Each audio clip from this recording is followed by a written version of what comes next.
Welcome to the Power of Positive Parenting, one of 3 Triple P seminars offered by Rimby and Pinoca Neighborhood Place. The overview of this presentation today involves going through what our hopes and dreams were prior to becoming parents versus, well, the reality that we're faced with when we become parents. And of course, children's behavior, which is why people choose to take parent education classes to begin with. Now we're going to talk about what positive parenting is, the 5 key principles, and hopefully give you some take-home messages that stick and help with what you're experiencing in your parenting journey. And while we can't really do question time, if you do have questions, you can connect with either myself or the Rimby coordinator, or you can simply ask a question down below and I can answer it that way. Now, I think it's fair to say that the goal and hopes of all new parents is to raise healthy, well-adjusted children who have the skills and willingness to communicate their wants and needs, to get along well with other people, including their siblings, to try their best, to challenge themselves, to be able and willing to manage their emotions, and to develop the confidence that they need to get through their life successfully, and to do all of that in a safe, secure, loving, and low conflict environment. Now, while that is everyone's goal, sometimes there are challenges that come up with the reality of being parents that make some of these goals seem unattainable. Now, the reality, being a parent. Now, being a parent can be incredible. It can be rewarding. It can be demanding. It can be enjoyable. It can be frustrating. And even at the best of times, it can be exhausting. Every single person, no matter how many university classes you take, degrees you have, everyone learns through trial and error. And our kids, being kids, they have this innate ability to throw wrenches in all our best laid plans and gears. And that means that our trial and error, our constant cycle of learning new tricks, new tools, it never ends. We are constantly on the just because our children are always learning, we as parents are also always learning. But that means that we have an opportunity. Every new surprise that our children have for us, we can find a strategy that goes with it.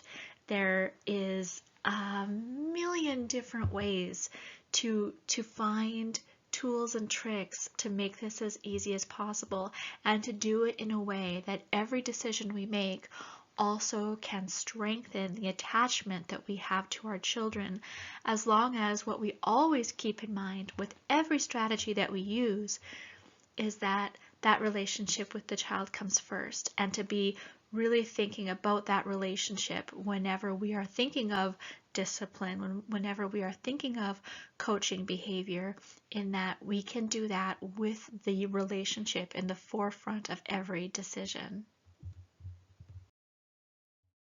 Employment opportunity. Wanted. One couple to raise a child. No experience necessary. Applicants must be available 24 hours per day, 7 days a week, and must provide food, shelter, clothing, and supervision. No training is provided. No salary. In fact, applicants must pay $180,000 over the next 18 years. Accidental applications accepted.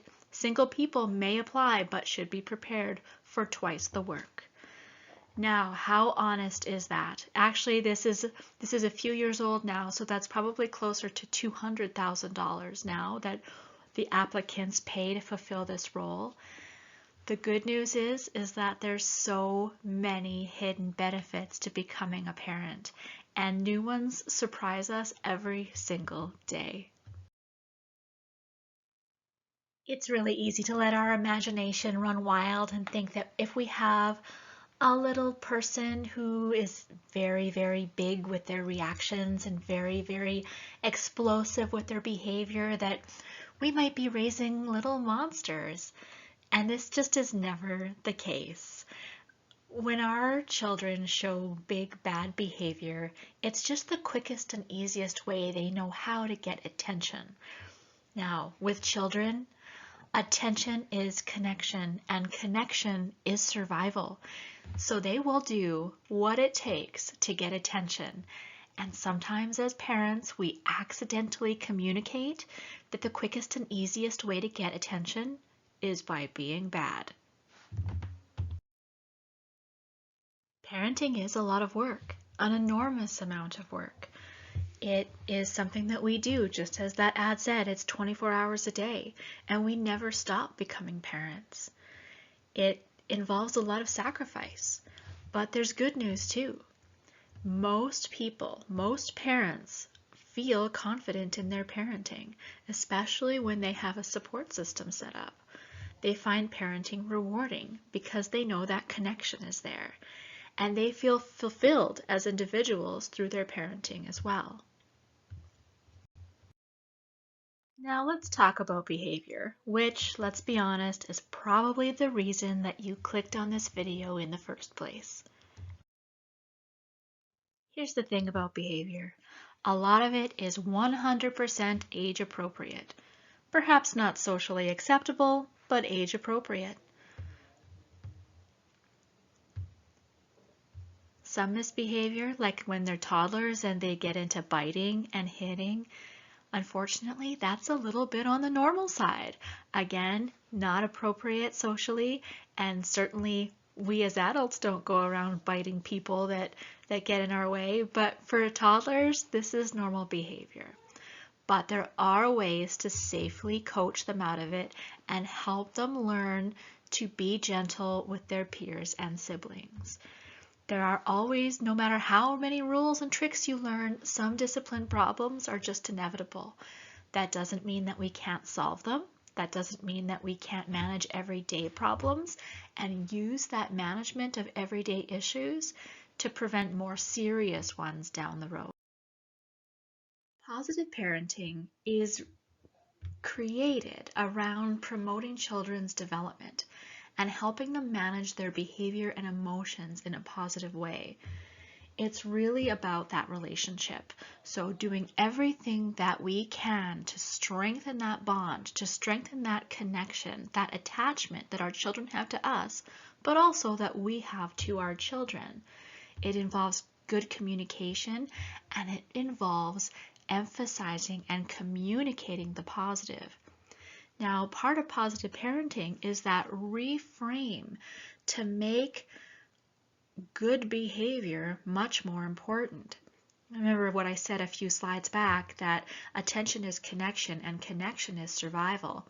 That really is how this works.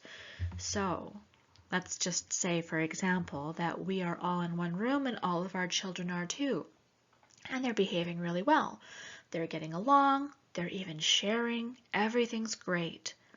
Now, most parents would admit that they might not intervene with that behavior because why rock the boat? Everything's working, right? On the flip side, let's say those kids aren't behaving. They're not hurting anything, but they're squabbling, they're not getting along, they're definitely not sharing, and their behavior is getting pretty annoying. Most parents would intervene. Most parents would admit that they pay attention to that behavior. Now, if we know that attention is connection and connection is survival, but we're accidentally communicating that poor behavior is more important than good behavior, then we're not emphasizing the positive, we're emphasizing the negative. We're teaching children that the quickest and fastest way to get our attention is by using annoying behavior. So that's where this comes in. That's where the positivity in positive parenting comes from, is reframing your mind to look for the behavior that you do want to see and pay attention to that. And the behaviors that you don't really like, the behaviors that are just annoying, again, not dangerous behaviors, but the behaviors that are just annoying, to just ignore them. I call that the just rule. We can use everyday situations to create opportunities to help children learn the best way to behave. But we must always manage our own responses to emphasize the positive. Now this takes some training and practice. It's not natural, and it's not natural because of something called the negativity bias. If you've watched some of my other videos, you may have heard of this before. But the negativity bias is the tendency of people to notice and attend to things that we would consider problematic. Now, that seems super negative, and in a way it is. Humans live, thrive, and survive by solving problems. We can only solve problems if we first notice them. But because of that, we are so prone to accidentally ignoring things that are good and sometimes even ignoring things that are great because there's no problem to solve. Well, with relationships, this is a problem in and of itself because we accidentally ignore behavior that we like and sometimes even behavior that we love. And we can spend a lot of our time and energy focusing and paying attention to behaviors and other elements in our life that we simply don't like. That is why it is so important to practice emphasizing the positive. The negativity bias is a natural state that many people fall into. The positive state has to be practiced. It has to be learned, practiced, and reinforced. It's not something that we default to. And again, that really does focus on creating a strong bond and making your connections as positive and loving as possible. There are many benefits for children by parenting through the positive parenting method. Because they've learned what's more important and they've learned that through a positive lens, they'll be able to develop those skills in the behaviors that you're emphasizing as positive. Because of that, they'll be able to do that better at school as well. They'll be able to manage those emotions. And that turns into them being strong with developing relationships with their peers, with friends, with classmates. And all of that contributes to an increased self-esteem, an increased confidence that those children are developing. And when kids have high confidence, there are just fewer behavioral and emotional problems, fewer delinquent behavior issues, including drug use. Now, what's in it for us as parents? Well, when we spend energy focusing on and noticing things that we like, it gives us a feeling of confidence. It feels like we are competent in our parenting, but it's more than that. It also strengthens that relationship because every time we go and really focus on what we like about the people around us, it feels good to us as well. Because of that, we'll experience less depression, less stress, less conflict with our parenting partner, whether or not that is an intact relationship. Speaking of, focusing on positivity does have a very positive impact on romantic and other relationships as well, because paying attention to what's going well feels good to that other person, feels good to us, and strengthens the bond between two people. Just as though when I talked about how we would pay attention to behavior that we didn't like as children, the exact same thing happens with other adults.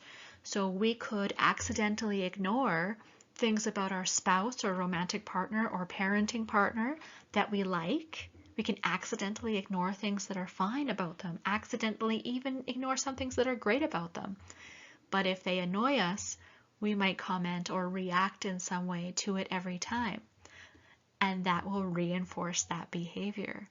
So, because attention is connection and connection is survival, it becomes very, very, very important, very valuable to notice and talk about what is going well. Now, this isn't just for children. All people need good communication and social skills.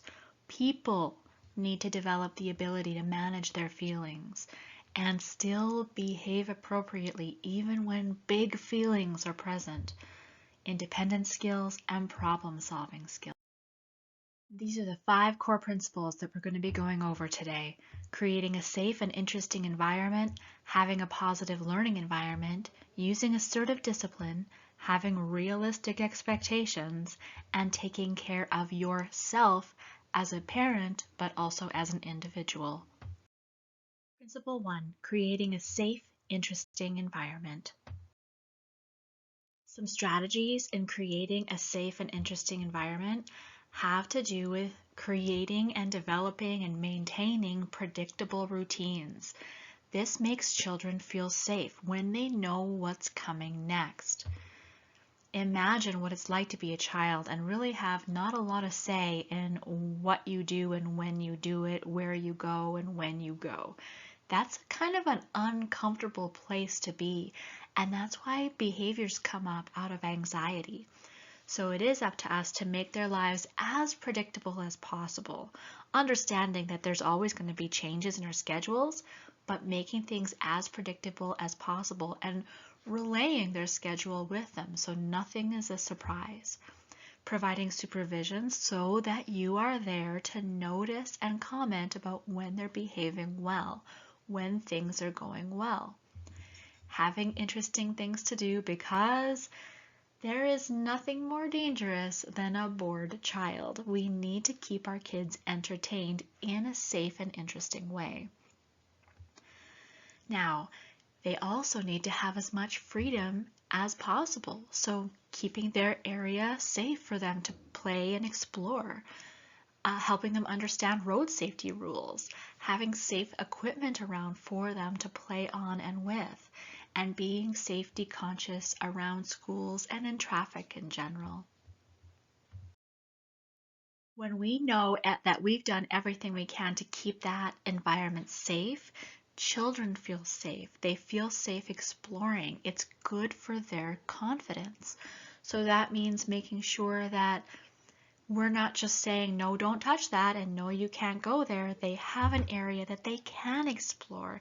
They can move around on their own. The outlets are covered. There's no glass things within their reach. Things are safe for them to explore and to develop that little bit of individuality and independence of their own. When we can do that, children feel secure. They feel safe. They feel like they are wanted. They feel like they can predict what's going to happen to them. When they do that, their anxiety comes down because they know what's coming. And when they have a lot of interesting things to do and they don't find themselves bored, then they have that opportunity to learn, but you as the parent have that opportunity to be a little more relaxed. You can let them explore, let them play, and then have those moments with them that are positive versus having those moments with them where you're redirecting their behavior, maybe nagging them to do what you want, and paying attention when you don't like their behavior. Principle 2, having a positive learning environment. Now don't worry, all of these principles go together, and so it should really make sense as we go through the presentation. Here's where we start to talk about strategies for positive parenting. Now, it might surprise you how simple these are, but remember, positive parenting really does uphold that connection and attachment to your child. So the positive parenting strategy starts with spending time with your child. Now, this doesn't have to be a whole day trip to the zoo. Spending quality time with your child can come in 10 or 15-second increments when you purposely notice what they're doing well, purposely notice when their behavior is acceptable, when their behavior is good, when they are doing the things you want them to do. And you go and sit with your little one and say, hey, I notice that you are following every rule. You are speaking kindly to your sibling. You have kept your room pretty neat today. You got dressed yourself. All of these things, when you're really commenting, paying attention when they're being well, that is quality time too. and then making rewards relationship-based, playing a game, taking a trip to the park, playing hide and seek in the house, having a conversation, which comes down to the next strategy. You are speaking nicely to your child. Talking with your child is a strategy when you use it in a positive way. So when we start using these moments of quality time to show our children how to speak nicely, because your child will do as you do, regardless of what you say. So sometimes we really have a rude awakening if we see our child speaking in a snarky tone, not using their manners. We really have to take a good hard look at our own voice tone, our own facial expression, our own body language, but also take a good hard look at what we're paying attention to. So if you spend 10-15 seconds a day noticing when your child is speaking kindly and say something about that, then you've reinforced that kind behavior. On the flip side, if we use our energy and our time to say something about it every time we hear a snarky voice, we're accidentally reinforcing that behavior. Remember, what we pay attention to is what we tell our children is important. So chatting and listening to our child often is so important. Sharing our own experiences as children. It's so hard for our children to imagine us as young people, but that's why it's so important to share those experiences. Being affectionate. These are parenting strategies. Being affectionate on the comfort level of the child. Some children love hugs and kisses and closeness. Some kids, you're lucky to get a fist bump, but they have a way of communicating affection. It's up to us to find out what that is and communicate on their level.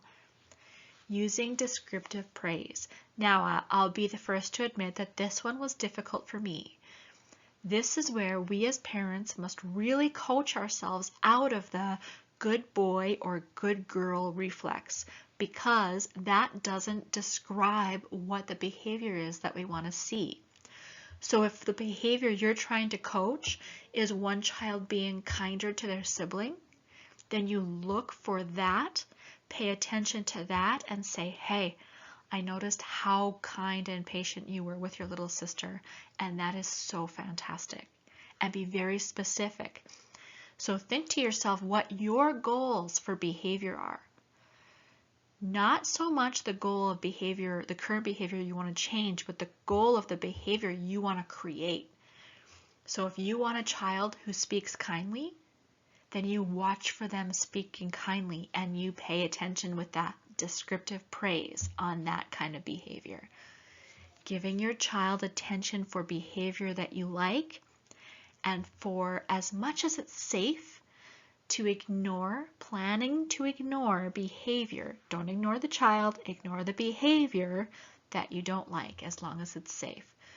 But the whole thing about positive parenting is to make the behavior that you want much more important than the behavior that you don't want. And when behavior that you don't want comes up, use it as an opportunity for incidental teaching.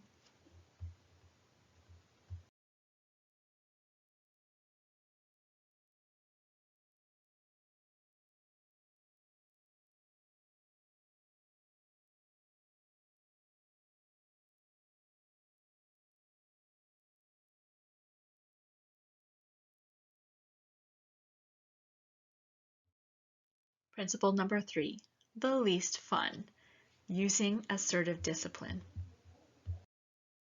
Step 1, understand that discipline is not the same thing as punishment. In fact, there is no punishment in Triple P.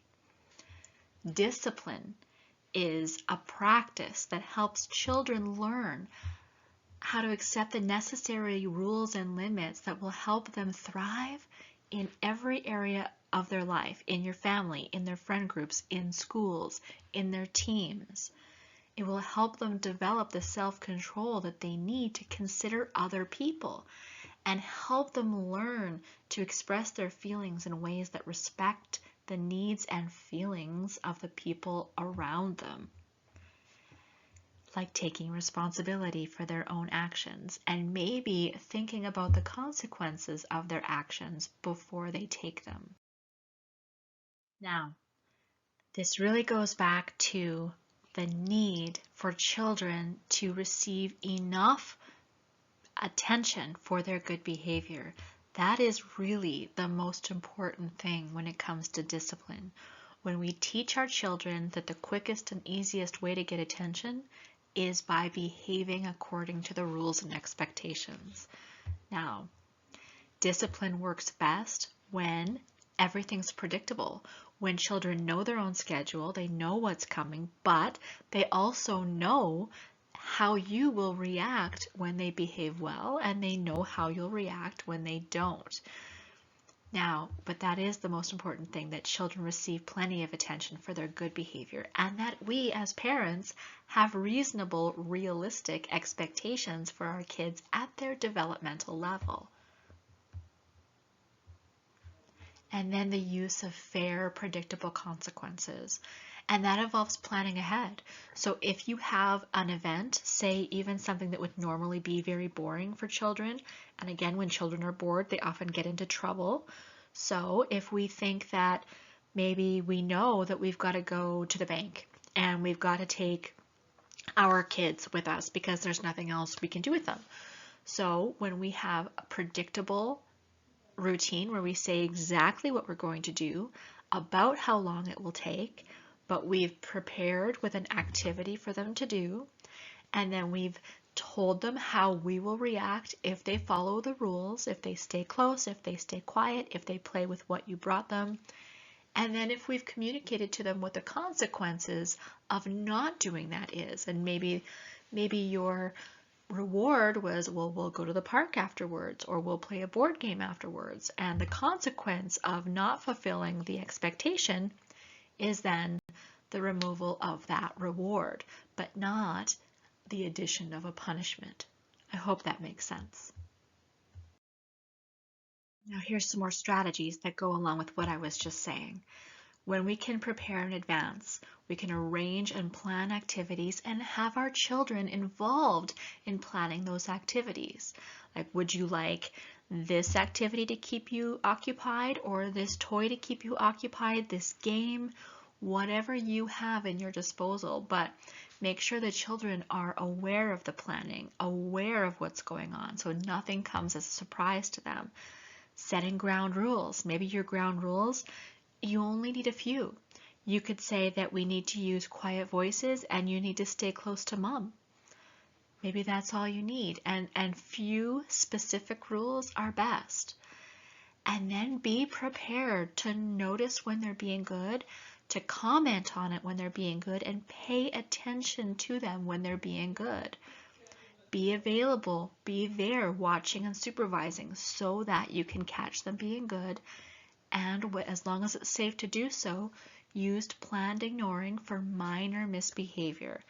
And your minor misbehavior, again, it goes back to that just rule. Minor misbehavior is behavior that you could say is just annoying. It's not dangerous, no one's going to get hurt, it's simply just annoying. And that behavior now will get less of our attention and less of our energy because we're communicating that behavior is less important. Being prepared for when things go right is awesome, but realistically speaking, things are going to go wrong. Now, what do we do if it does? Well, one of the first strategies that Triple P uses is called directed discussion, which is when we remind children or ask them to help remind themselves about what's the rule about their behavior. So going back to those ground rules that you set. So maybe if you just had two, you're going to stay close to your parent and we're going to use quiet voices. And maybe they're starting to yell or use loud voices, we can remind them, what was the rule that we had about how we were going to speak? And if they can answer you, great. And if not, maybe ask them to think about it, or maybe even remind them the rule was that we use quiet voices, and then give them the opportunity to show you their quiet voice so that you can praise them using the quiet voice, because remember, the good behavior is more important than the bad behavior. So we're not interested in punishment, we're interested in coaching and reinforcing the behavior that we do want. So giving clear, calm instructions is the next strategy. So it kind of goes from most gentle to most assertive. So we're getting a little more assertive with clear, calm instructions, and that's literally what you want them to start. So the start instruction is speak in a quiet voice. So we are being assertive and directive. Not can you speak in a quiet voice? Would you? Is it okay if? We're getting all of that passive language out of our vocabulary, and we're using clear, calm, but assertive instructions. Speak in a quiet voice, please, and giving them the opportunity. Now, stop instructions are a little bit more assertive in stop yelling, use a quiet voice. And so you're being clear, you're being calm, but again, we must use our voice in the way that we want our children to use their voice. So we're not matching yelling with yelling, we're matching yelling with clear, calm instructions and a demonstration of how we want them to speak. If the problem activity is one of the activities that they have, we can remove that and give them the opportunity to earn it back. Say, if you show me a soft, quiet voice, I will return this to you. And so we're not punishing them, we're removing them and giving them an incentive to try again. And we can even use that language, try again and you will earn this back. And we want to use our voice as kindly as possible, because again, everything that we do is the demonstration of what we want them to do. If that still doesn't work, if they're not taking the opportunity to then follow the rules, we might have to try quiet time. Quiet time is literally what it sounds like when we're putting our children in a quiet place to sit quietly. And now if you're in a public place, that might mean that they sit right next to you on the floor. That might mean that we lose our place in line, because again, our children's behavior is the most important thing, and our connection and relationship with our children is even more important.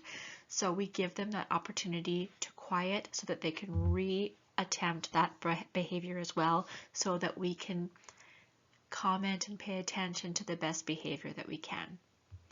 Now, if that still doesn't work, if we're still seeing poor behavior, they might need a little bit of extra time in timeout, which means that we've removed ourselves and the child from the situation, maybe gone to sit in the car for a few minutes, maybe gone over to a quiet corner for a few minutes, so that we give them the time to self-soothe and make the decision to follow the rules. And again, this isn't like a punishment where we put them away for a minute per year of their life. It's not like that. It's as soon as you're ready to try again, we will try again. And so that we're giving them time to calm themselves so that they can try again. And this is a good tool for older kids and even adults to use as well, to remove ourselves from the situation until we're ready to follow whatever rules that social situation determines as right. On to principle 4, having realistic expectations of our children, but also of ourselves. This is where we really think about if our expectations for our child is both age appropriate and reasonable or necessary in general. So consider what your expectations for your child are. What do you expect? Is it age appropriate? Is it age possible? And is it necessary? So we need the minimal sufficiency for rules, because what is more important is when they're behaving well and giving them as much independence as is safe, so that they can relax in their environment and learn the skills to be more independent, but so that we are not helicoptering them around trying to catch them being bad. Instead, we're giving them opportunities to try new things, develop skills, and be caught being good, and get attention and connection for being good. And understanding what can your child do at their age. And sometimes we might be under expecting things of them, and sometimes we might be over expecting things of them. And so if you have a child under 5, there's a tool you can find online called the Ages and Stages Developmental Screening Tool. Super easy to find and fill out, and if you have trouble, just let me know and I'll get you one. But it can help you understand what a child is capable of at that age. Because if we have expectations for them for specific chores, it might not be developmentally appropriate, and then we're setting them up for failure. So when we understand what they can do and we just push them a little to try new things, and then reward them for trying, reward them for doing what is expected but what is appropriate. And finding out what other parents are expecting of their kids, what chores they're doing, what the rules are in their home. And that can also be appropriate for school as well, or asking a teacher or an educational professional about what's age appropriate. And then finally understanding how appropriate is and realistic are our expectations of ourselves. And that is so important to keep in mind as well. And finally, taking care of yourself as a parent, but also as an individual. I often have thought that part of postpartum depression is that we grieve a little bit of ourselves.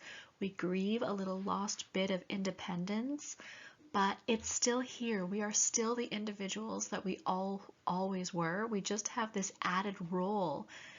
But that means that we must have added balance so that we have room for our families, our expectations, and our obligations in our families, but also that room available and time available to take care of ourselves. So balancing work and families. Many people, many parents have a full-time job or a part-time job and another full-time job at home, which is again that 24-hour position. So understanding that we must have realistic expectations for ourselves, which means scheduling in self-care time. Still doing the hobbies and passions that we had before we were parents and keeping that part of our lives, because we still have our own individuality, our own personalities to nurture, even though we have this new person that we're responsible for. So any unnecessary commitments, being part of this club and that club, or committees at work that are extra, or committees at the school that are extra. Now, it's important to be part of our child's school, but not to the point that it's exhausting. So understanding that this requires balance, taking a good, hard, realistic look at your schedule to see what's necessary and what is not. Now, this goes back to that developing predictable routines. Well, we need that for ourselves as well, and especially around the transition times, which means from school to home or from home to school, from work to home. These things are catalysts for tantrums. Like a little bit of a witching hour might come home if they've been in school all day and been reining in their behavior all day, and then they're home with the people they're most comfortable with. A little freak out might ensue because that might be exhausting. So developing a transition time routine that might mean a little bit of relaxed time when everyone gets home. Maybe you all go for a walk before you do anything, or maybe you all spend a few quiet minutes reading alone in different corners for a few minutes, or maybe it's music time or dancing in the kitchen time, or whatever that transition time needs to be for you and your family. Make sure you build that into your routine. Now, we all have to be conscious of conflict during those high stress transition times, because we might be exhausted from our day at work as well. And when we're exhausted, sometimes we're not careful with our voice tone. We might not be careful with our facial expressions or our body language, and people might read that as aggression or make the assumption that it's about them when it's most likely something that happened at work that day that we are carrying home with us. That's why that transition time routine is so important. It helps reduce conflict because it helps us reset and get ready for our family time. And it is that time too to help teach new ways for our child to be independent. So they're responsible for putting away their own shoes. They're responsible for emptying their backpack and putting the stuff from their lunch away in the garbage or on the counter, and having that be part of that transition time. Maybe take that relax 5 or 10 minutes first so that everyone gets that moment of recharge, even if that's meditation, reading, walking, music, whatever you need as a family unit. But then have those ground rules in place where you don't feel like you're going around the house after you've all gotten home and you're putting away 4 pairs of shoes and hanging up 4 jackets. No, this is where we need to teach our children to be as independent as is safe and as is possible. Now, a few slides back, I talked about the negativity bias. Now, this is something that at some point everyone falls into. We accidentally spend way too much time and attention noticing and paying attention and reacting to things we don't like. And we spend not enough attention reacting and noticing and paying attention to things that we do like. But this also happens in our minds. We can default negative and put negative explanations on the behaviors that we see in our family members, both our little ones and our big ones as well. This also affects marriages as well. We'll put negative thinking and negative meaning behind people's behaviors that might not really exist. Here's an example of how we can notice when that's happening and turn it around to the most positive spin on it possible.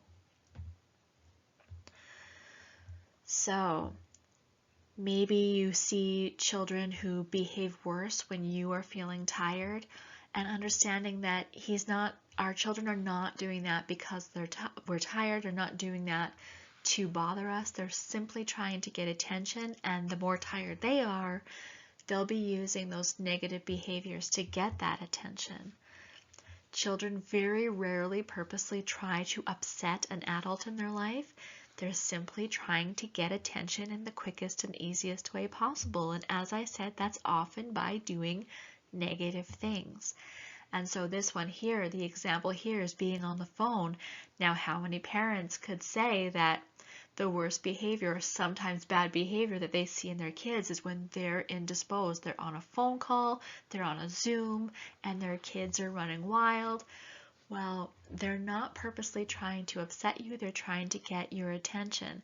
So that's when it goes into that strategy of planning ahead, having safe and interesting activities to do for the kids, and then planning into your phone call 5-10 seconds here or there to step away and say, you're doing exactly what you're supposed to be doing. You're sitting quietly with your sister and you're playing.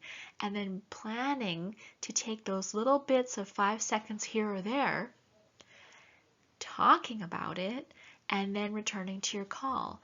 Now, yes, you're still interrupting your call, but you're doing it in a kind way that's going to feel good to you, feel good to your child, and you won't be in that exasperated state of constantly being interrupted, because you're planning to do it and you're doing it in a positive, constructive way that gets you closer to your goals versus further away.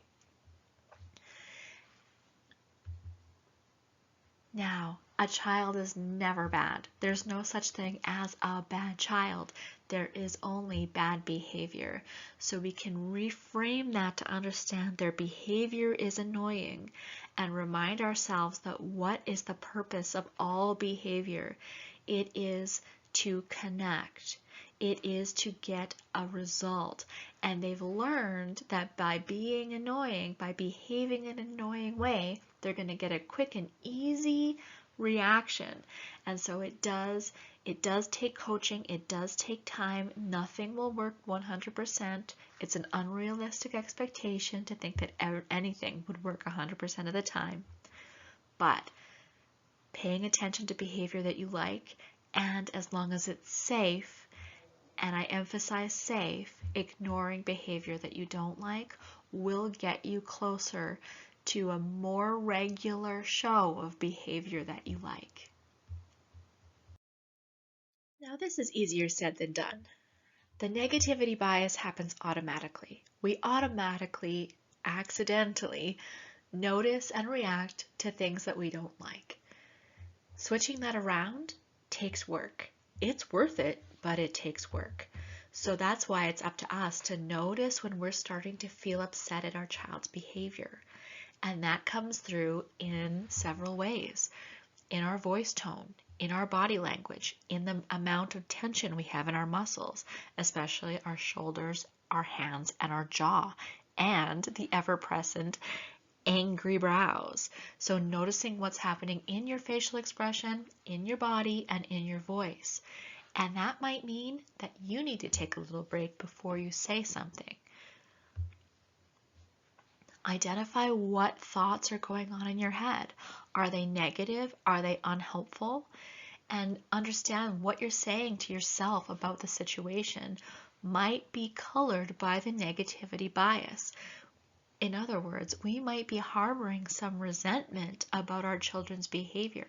Subconscious, yes, but it comes out in our reactions as parents. But it's our reactions that teach children how to behave. So it's up to us to make sure that our thoughts are as helpful, positive, and rational as possible. This is when awareness of the negativity bias matters more than ever. When really emphasizing paying attention to positive behaviors and things that you like about your co-parent is so very important, because we need that in order to work as a team without building resentment. So talking about your day-to-day experiences with your co-parent, whether that's your romantic partner, your ex-romantic partner whom you are co-parenting with, or sometimes we're co-parenting with our own parents or other support people in our lives who are stepping up to help us in our parenting journey. Understanding that the days just don't exist anymore where we have one parent who does all the fiscal earning and another parent who's solely responsible for the household. There are very few households like that. If yours is one of them, that's great. However, you still need to attend to your own self-care because we still are raising family together. So sharing the workload fairly and doing that with positivity and communication is so very important. Reaching an agreement on discipline practices. That means that everyone in the family agrees and understands what the ground rules are and what the rewards for fulfilling the ground rules are and what the consequences for not fulfilling the ground rules are. And back each other up. We really do need to have each other's backs when it comes to parenting so that we don't have children who learn that they just need to go and ask the other parent when one has said no. So that involves communication with the other parent, not just through the child. And then modeling problem-solving skills, because there are going to be problems. No matter how many rules you have, no matter how positive you are, problems are going to come up. So modeling that we still maintain our kind voices even when things go wrong. We still maintain our kind facial expressions even when things go wrong, and that we don't toss a table if we lose our temper. We still know that we can engage in self-soothing practices so that we can be calm and we can be positive to deal with anything. This presentation was just an introduction to some of the strategies and some of the ideas behind positive parenting. If you are interested in a more in-depth take on positive parenting, where you can specifically look at the issues that are going on in your parenting experience and in your family, There's a lot of parenting experts out there, and a lot of these can be found free, provided either through us at Neighborhood Place or through the family resource networks in your community in Alberta. But you can also go on to Triple P, the website, and look for a practitioner in your community. But what I really hope you take home from today's seminar is that it sometimes just takes flipping a switch in your mind to consciously notice and attend to and pay attention to what you like, the behaviors and practices that you do like, and make those so much more important than the things in our lives that annoy us and that we don't like. It takes practice. I'm not saying that it's easy, because that negativity bias is like a default setting. It takes work, it takes practice, and it goes along with having gratitude and noticing what's going well and making that what is the most important thing about our children's behavior. It all comes down to really making your family and your own mental wellness a priority by creating a warm and safe and loving environment for your family to grow in. Encourage your children's learning by giving them a safe place to explore and helping them realize what behavior is really the most important. Using assertive discipline when necessary, and again, that comes down to reminding them of the ground rules and giving them the opportunity to try again, and then paying attention to the try again behavior that's hopefully better and more in line with your goals. Really have realistic expectation of both your children's behavior, but also of yourself. We are not actually super women or supermen. We can't do it all. We have to have realistic expectations that we need rest too. And that goes back to taking care of yourself as an individual, still doing the things that you need to do, the things that make you you, your hobbies, what fills your bucket, and still doing that.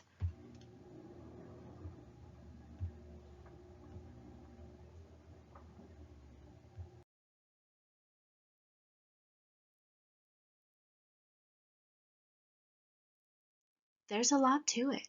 No one said that it would be easy, but I will say that it is worth it. It's worth it even for our own mental wellness to look at everything that happens to us through a lens of gratitude. We can really, really easily fall into resentment, even toward little children. So looking at things through the most positive lens possible benefits you, benefits your child, but most importantly, benefits the relationship and the attachment that you have with your child. If you have any questions, leave them below and I will do my best to get to them. But for now, I hope that you have a fantastic day and put on those positivity glasses whenever you can. Take care.